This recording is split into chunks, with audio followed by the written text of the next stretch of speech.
ইসলাম সেজদায় যে আরো অনেক দোয়া পড়তেন, সেগুলো কি পড়েন আপনারা? বিষ্ণু ইসলাম সুবহান রাব্বিয়াল আ'লা এর পাশাপাশি তিনি সেজদায় যে পড়তেন সুবহানাকা আল্লাহুম্মা রাব্বানা ওয়া বিহামদিকা আল্লাহুম্মা গফিরলি। এটা জানি না আমরা অনেকে। সুবহানাকা আল্লাহুম্মা রাব্বানা ওয়া বিহামদিকা আল্লাহুম্মা গফিরলি এর অর্থ হচ্ছে, হে আমার রব, আপনার পবিত্রতা ঘোষণা করছি, আপনার প্রশংসা আমরা করছি, আল্লাহ আপনি আমাকে ক্ষমা করে দেন, আল্লাহুম্মা গফিরলি। এই দোয়াটা বিষ্ণু ইসলাম পড়তেন। এছাড়াও বিষ্ণুই পড়তেন সুবুহুন কুদ্দুসুন রব্বুল মালাইকাতি ওয়ার রূহ, সকল ফেরেশতাদের অধিপতি রব, সবচেয়ে বড় ফেরেশতা যার 600 পাখা, জিব্রাইলের রব, সেই রবের প্রশংসা আমি করছি।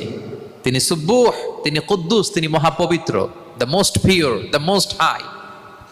এভাবে বিষ্ণু ইসলাম আল্লাহর প্রশংসা করতেন। তিনি আরো পড়তেন আল্লাহুম্মা গফিরলি যুনুবি কুল্লাহ দিক্কাহু ওয়া জুল্লাহ আউওয়ালাহু